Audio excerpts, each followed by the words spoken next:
E aí, galera, esse é mais um Maldita Politicagem, mais um episódio. Estamos aqui reunidos novamente para discutir um pouco sobre sociologia política. Dessa vez vamos falar especialmente sobre a ditadura militar brasileira e alguns reflexos desse período triste da história brasileira. E para isso estou novamente acompanhado do meu parceiro de guerra aqui. Boa noite, boa tarde, bom dia, né, Luiz? Olá, Alê, saudações a todos. Na semana retrasada, né, vocês façam as contas aí, bom, enfim, teve um episódio que a gente desenvolveu algumas proximidades entre o Jânio Quadros, o Collor e o Bolsonaro, e nós recebemos alguns comentários e também um ensejo, uma oportunidade para esse episódio. A gente queria ler isso aqui, né? Bom, o ouvinte assíduo e também querido, muito querido, José Carlos Rocon, ele nos escreveu e a gente vai começar a mencionar as cartas aqui dos nossos ouvintes. Mas ele disse o seguinte: muito bom e criativo o episódio. Tenho escutado toda semana e fico na expectativa. Escuto onde posso, às vezes em pedaços, mas a didática e a atratividade, além do embasamento acadêmico, têm sido os pontos altos. Jogou na frente, hein? Ele continua. Parabéns novamente. E aproveito a linha do 29, naquela ocasião a gente tinha feito um encontro com o número 29, pergunta ele, que tal falar da insegurança em que vivemos hoje e as similaridades entre o pré-64 e hoje, né, o período que a gente vive. E aí ele arremata brilhantemente aqui. São 58 anos de diferença de hoje para o ano do golpe da ditadura militar do Brasil. Ou seja, 2 vezes 29. Porra! Você não vai esquecer esse 29. Pô, né? Então, ele captou como ninguém o espírito do 29, né? E já achou uma conexão cósmica também, atroz e cósmica com o que a gente vive hoje. Então são 2 vezes 29, 58 anos de diferença do golpe militar. Muito bom, José Carlos. Pô, você tá de brincadeira. Há uma gratidão imensa de toda a equipe do Maldita Politicagem pelas palavras gentis e pela sacada que nos fez, de fato, ir atrás de um episódio sobre a ditadura militar, porque a gente também, inclusive, era uma falha, nós não tínhamos pensado nisso até então, né? nessa pauta. E aí, vamos a essa discussão sugerida pelo José, e vamos começar aqui com a ordem do dia lançada pelo general Braga Neto, ministro da Defesa do governo Bolsonaro. Ele escreveu, no dia 31 de março, na semana passada, sobre o que foi o golpe. Ele diz o seguinte: nos anos, aspas, para a cartinha assanhada do general Braga Neto. Nos anos seguintes, ao dia 31 de março de 1964, a sociedade brasileira conduziu um período de estabilização, de segurança, de crescimento econômico e de amadurecimento político, que resultou no restabelecimento da paz no país, no fortalecimento da democracia, na ascensão do Brasil no concerto das nações e na aprovação da anistia ampla, geral e restrita pelo Congresso Nacional. Vamos ver se essa frase resiste a uma gargalhada. Né? No episódio de hoje a gente vai enfrentar algumas ideias, alguns autores, algumas contribuições da ciência política e da sociologia a respeito do legado da ditadura para o Brasil.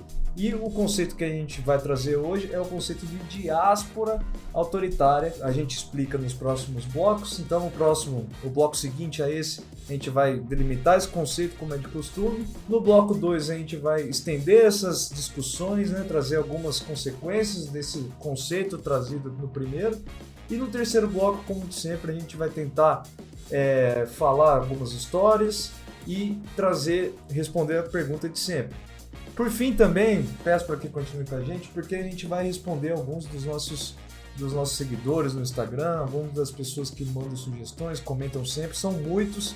Obviamente a gente vai esquecer de alguém, já pedimos desculpa aqui já com antecedência, mas é isso, continue com a gente. Vamos lá.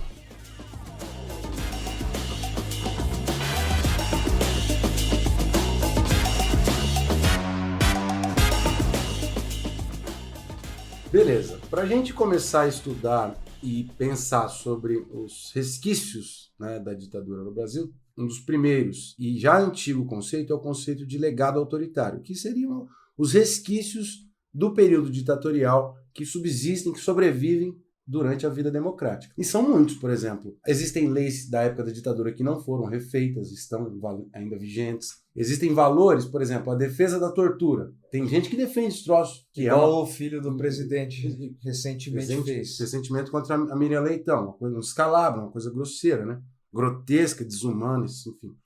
Resquícios do funcionamento de agências burocráticas, como a gente tratou no episódio anterior, né? Tem agências que são muito insuladas, como os militares construíram ou produziram, enfim. Existem dezenas de resquícios ou heranças ou legado autoritário. O Fernando Henrique tinha uma expressão que era de entulho autoritário. Gostei mais dessa, parece ser mais adequada. Então, né? essa literatura sobre legado autoritário é antiga e vasta. Existem dúzias de legados autoritários no Brasil e também nos outros países com ditadura, como a América Latina. Então, a gente pode, para sintetizar, né, o legado autoritário pode ser visto tanto no ponto de vista institucional, no plano das ideias, de valores e no plano também de pessoas, como a gente vai tratar aqui. Isso. Então, o conceito... É isso aí, você sempre organiza as coisas, né? O conceito de diáspora autoritária como o nome tenta narrar, é o conceito que vai dizer que existe, ao fim de qualquer regime ditatorial ou regime autoritário, existe um movimento de dispersão ou de colonização dos ex-funcionários ou políticos, né, do regime ditatorial, que passam a fazer parte do novo regime democrático, ocupando várias regiões desse novo sistema político. Ou partidos, ou instâncias decisórias, várias coisas, né? Ou níveis de governo, pode estar no município, não? Enfim. Sim. A gente vai mostrar que diáspora autoritária não é apenas um movimento presente no caso brasileiro, que tem muitas consequências e muitas discussões sobre isso, mas também que pode ser aplicado em vários países diferentes, né?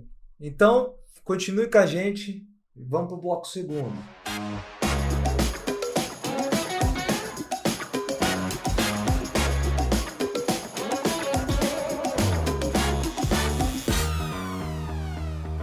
Então, Luiz Domingos Costa, você diria o que para o nosso ouvinte se eu perguntasse quais são as consequências dessa diáspora autoritária no Brasil? Ocorreu diáspora autoritária? E se sim, quais consequências isso tem para o nosso país? O Brasil é um caso muito eloquente, é um caso assim, estridente, grita de diáspora autoritária. Porque as estratégias de transição para a democracia promovida desde o Geisel, aquele que decidiu abrir, para o seu sucessor, que é o general Figueiredo, elas colocaram trilhas, caminhos, veredas, atalhos para esses políticos que estavam servindo fielmente à ditadura terem uma vida muito fácil durante o período democrático. São muitos nomes, são dezenas. Vamos ilustrar um aqui. O Maluf. Paulo Maluf. O José Sarney. O Maluf foi governador biônico nomeado pelos militares. Depois foi governador e prefeito de São Paulo, muito famoso pelas grandes obras, pela roubalheira.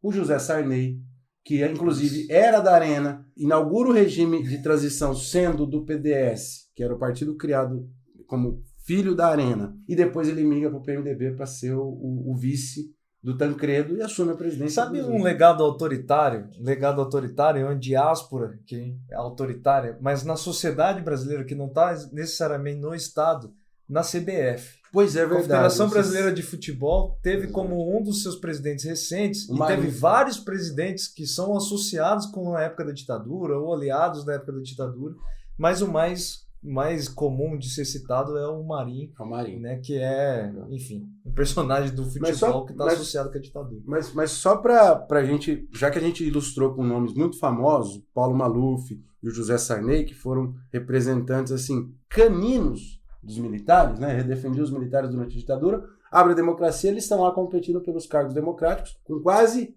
um adesivo de democratas. Isso é uma ironia não, um deboche na cara da gente, de quem estuda a história, né? Mas só para a gente avançar um pouco, pra vocês terem uma ideia, na Constituinte brasileira de 1986, nós tínhamos 40% do novo Congresso eram egressos do partido ditatorial. Então, a nossa Constituição, em 1987 e 88, ela tinha 40% não de indivíduos que tinham atuado politicamente lá, na ditadura.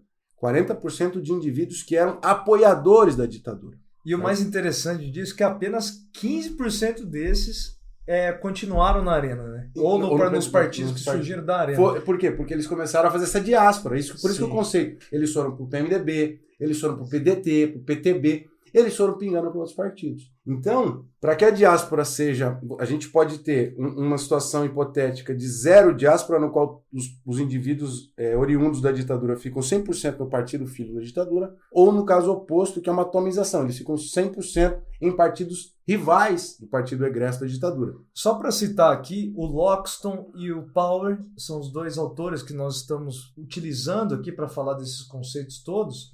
Eles vão dizer que, de um lado, né, quando esse exemplo que você falou, no primeiro caso, que são aqueles países onde os indivíduos que vêm da ditadura permanecem no partido que é filhote da ditadura, a gente tem como exemplo Taiwan. Na outra ponta do extremo... Taiwan, o Comintern, que era o partido Comintern, que era o partido da ditadura, reteve quase todo mundo da ditadura durante o período democrático. Mas todo mundo que foi reeleito, continuou no partido, foi eleito ali mesmo, nesse mesmo partido.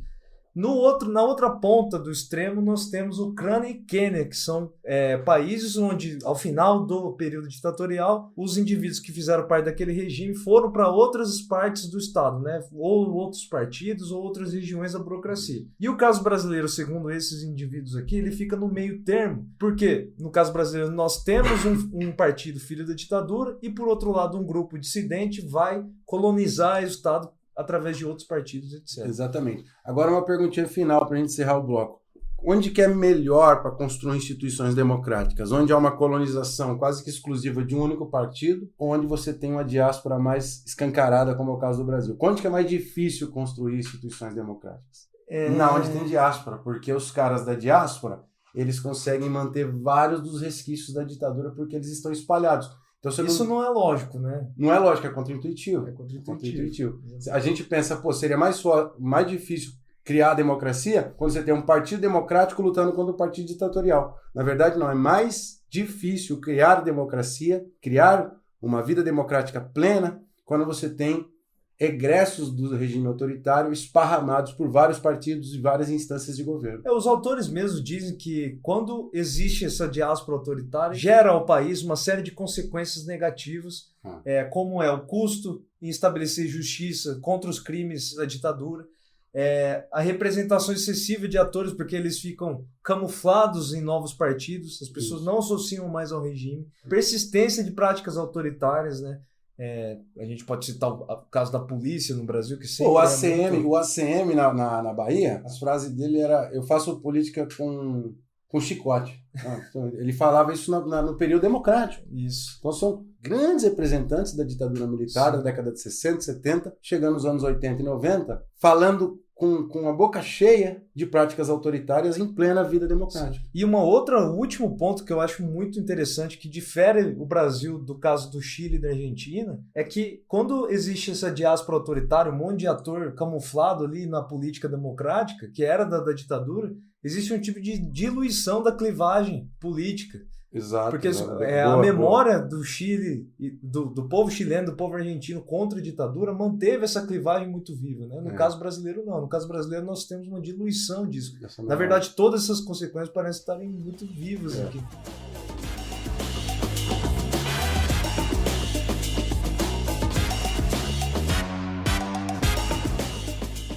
Como pontapé para esse terceiro bloco, Alessandro, vamos colocar a pergunta de sempre: se alguma coisa é maldita ou bendita, mas o quê? Se a ditadura ou o legado é bendito, seria banal perguntar isso. A gente já deixou claro que tudo isso é muito maldito. A pergunta é: a frase do general Braga Neto, que a gente colocou no bloco de apresentação, é maldita? Bom, só pelo ator que falou, eu já digo que é maldita já, mas lendo fica pior ainda, né? O cara quer passar o pano para um período marcado por uma série de atentados contra a humanidade, né, no nosso país. Ditadura nunca, ao meu ver, é o caminho, muito menos as ditaduras da América Latina, que abusaram de instrumentos de autoritarismo, né, de tortura, enfim. Gente que sumiu, etc. Eu acho que o legado da ditadura como um todo, né, está expresso pela fala do Braga Neto, um legado terrível, que é de valor, né, do povo brasileiro, que uma parte da população que tenta sustentar essa memória supostamente positiva da época da ditadura, que eu acho que tem a ver com um ponto. Eu já notei uma certa diferença com lugares, por exemplo, eu venho de Lins, já falei nos episódios anteriores. E eu duvido que em Lins tivesse uma grande repressão ditatorial ou uma grande escuta ditatorial ali. Sim. Eu acho que as pessoas, de fato, de algumas partes do Brasil não viram ocorrer esses instrumentos de opressão política, né? Sim. Então lá, se pergunta para as pessoas talvez não se sintam tão mal de falar que a ditadura não é um período tão ruim. A outra coisa é econômica, né? A ditadura colheu frutos dos governos anteriores, teve lá algum mérito nisso, mas foi um período que teve um milagre econômico ali, né, no meio. Então, 68 a 73, né? Então é um período de muito crescimento econômico, que tem a ver com vários mecanismos mundiais e endividamento externo. Uma dependência de trajetória também dos governos anteriores, enfim. Essa é a minha opinião. Pois bem, eu quero contestar um pouco a minha historinha, já aproveitando o gancho da abordagem econômica, a minha historinha da semana. Eu escutei muitos, não só parentes, mas todo tipo de gente que tinha vivido na ditadura quando era jovem. Estava ali com seus 20 anos em plena ditadura e falavam assim, para mim, quando estava lá cursando a faculdade, ou em algum momento da minha vida, falava, quando eu tinha 20 anos, eu já tinha um carro, eu já tinha um Opala, eu já tinha um Passat que puxava atrás, aquela papagaiada. Mas isso é de uma visão tão parcializada e ausente de noção do que foi a ditadura do ponto de vista macroeconômico para toda a sociedade brasileira, porque a gente sabe que o milagre econômico foi acompanhado de uma grande concentração de renda. E mesmo que, cá entre nós, mesmo que se tivesse tido super sucesso na economia, né? Você ter um Opala na Alemanha nazista não faz do partido nazista um grande regime. Perfeito. Mas assim, demonstra uma parcialidade de visão que é muito forte em setores de elite no Brasil, da classe média alta, né? Porque só para ficar com uma informação básica para contestar essa coisa, enquanto esse tiozão de classe média tinha um Opala, a classe trabalhadora estava derretendo a sua renda. Uma informação contrária ao ideal do Opala, o salário mínimo antes do golpe, em 1964, era feita a conversão para o real, o equivalente a R$ 1.200. Hoje, né? Hoje. Seria isso quando começou a ditadura. Quando ela terminou, em 1985, o salário mínimo recuou para R$ 620. Metade. Então, essa é a informação. Esse tipo de crescimento econômico a gente experimentou. Então, o que você vai fazer com o seu Opala? Não quero nem saber o que você vai fazer com o seu Opala, mas não vem me dizer que o milagre econômico foi benéfico para a população no Brasil. Então, Luiz, a gente está devendo uma série de agradecimentos dos nossos ouvintes, muitas mensagens de apoio, muitas sugestões. E a gente perguntou nos episódios anteriores como que nossos ouvintes ouviam. A gente tem relatos aqui, eu queria escolher, eu selecionei alguns, não deu para ler todos aqui, já pedimos desculpa. Sim. A professora Daiane diz que ouve o nosso podcast na hora atividade da escola dela. Abraço, Daiane. Hora atividade eu também fazia esse tipo de coisa, né? Você não quer trabalhar mais ali, você trabalha em casa e ali você vai e pega para ouvir. Eu, pelo menos, fazia isso, né? Giovana Molina também falou que ouvir você, senhor Luiz Domingos, é aprender rindo e chorando ao mesmo tempo. Ela escreveu rindo, você está sendo rindo e chorando. Um abraço para a Giovana também. Mas gostaríamos de agradecer, aproveitamos aqui para agradecer também o Homer Motinho, o Bruno Mercúrio, amigos nossos que sugeriram temas, a gente vai procurar lidar com essas sugestões, e a Vanessa Viacava também, né, que sugeriu outros temas. Muitos ouvintes falaram muitas coisas também que a gente não Isso, a gente não vai contar as sugestões deles, mas nós estamos com elas na lista de preparação para episódios futuros e elas serão contempladas. É isso, Luiz. Da minha parte é isso. Da minha também estou satisfeito por hoje, Alessandro. Agradecer a todos os comentários, agradecer as sugestões e eventualmente críticas, dizendo que estamos a toda com o Maldita Politicagem. Até a próxima semana. Até!